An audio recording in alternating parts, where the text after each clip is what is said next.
Thistles by Ted Hughes. Against the rubber tongues of cows and the hoeing hands of men, thistles spike the summer air, or crackle open under a blue-black pressure. Every one a revengeful burst of resurrection, a grasped fistful of splintered weapons and Icelandic frost thrust up from the underground stain of a decayed Viking. They are like pale hair in the gutturals of dialects. Every one manages a plume of blood. Then they go gray, like men. Mow down, it is a feud. Their sons appear, stiff with weapons, fighting back over the same ground. Ted Hughes' Thistles transforms an average weed into a symbol of cyclical violence, inherited violence, and resistance to illustrate the persistence of violence as a whole within the world. Hughes does this through the use of diction, tone, imagery, symbolism, and personification.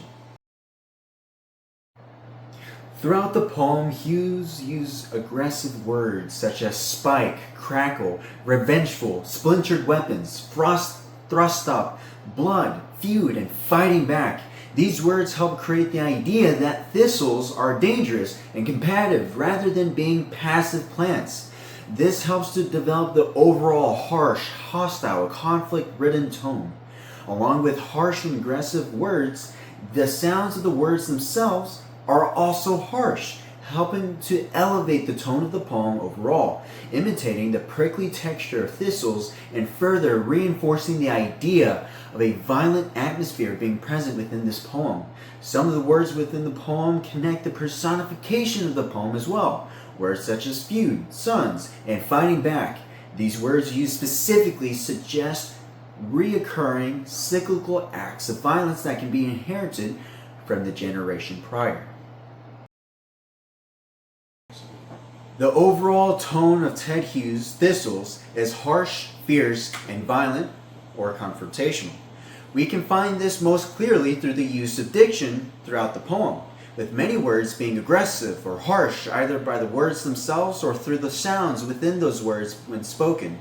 When finding the portions that display a violent or confrontational tone, we can find it through the certain uses of imagery, such as crackle open under blue-black pressure, and in lines such as stiff with weapons fighting back over the same ground, or of splintered weapons of Icelandic frost thrust up.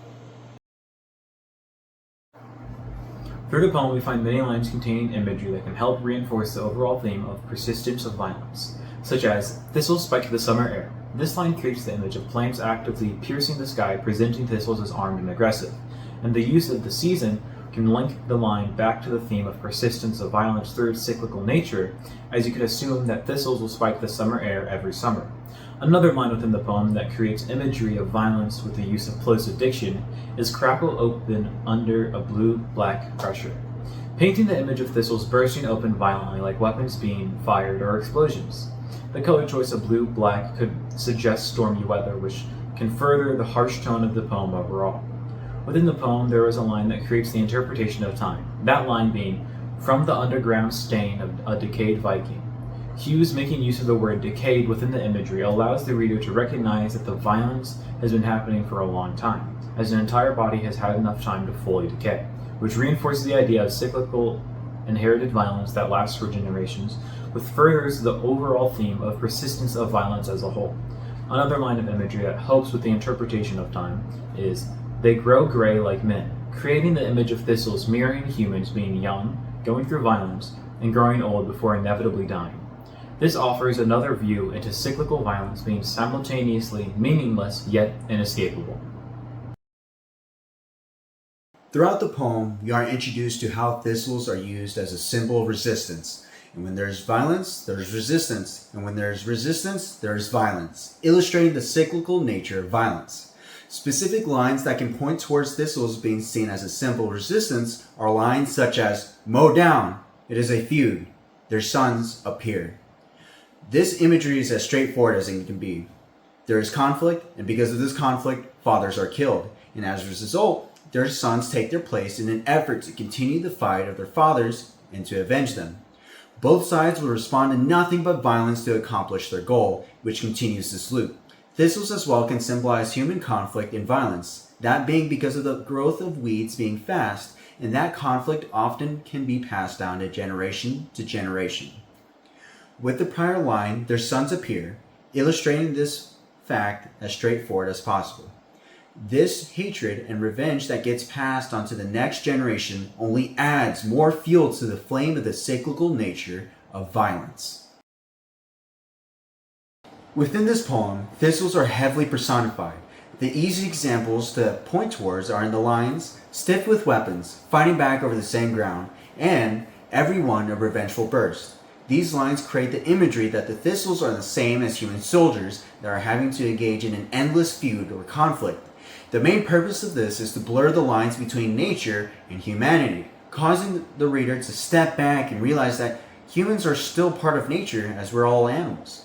Hugh's purpose of this personification is to create commentary on human life and illustrating humanity through thistles, which allows Hughes to isolate the stubborn, combative, and violent nature that humans have, and that we are unable to escape the cycles of conflict that were created generations prior to us, which reinforces the theme of the persistence of violence as a whole within the world that we live in.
first verse of Metallica's Atlas Rise, when breaking down the lyrics we find harsh words, plosive sounds, and words such as bitterness, eternity, perfection, rejection, back, and break. I like to think this shows a buildup of resentfulness and negative emotion, similarly to how feuds often stem from these very same things. The alliteration of bitterness and burden and solitaire and sorrow help create a heavy feeling for the song overall. The consonants of repeated S, T, TH, G, K, N, and B sounds also add a harsh percussive texture to the song. The assonance drawn out from the O and repeated E sounds help contrast the harsh consonant, which in turn leaves a sense of lingering weight. In the second verse of Metallica's Atlas Rise, the lyrics begin using consonants, repeating the C and S sounds with crucify and witness circling the sun, and the harsh C's and the soft S's help create a overall sinister and harsh tone. Moving into the next lyrics, they continue this trend with the R's, which add a rough, heavy texture to the song. Similarly to how in the previous verse, the other consonants added a percussive feel to the song overall. Next, the structure of the lyrics themselves within the second verse are written down with abrupt stops to help reinforce the overall idea of a heavy, judgmental feeling that you're supposed to get while listening.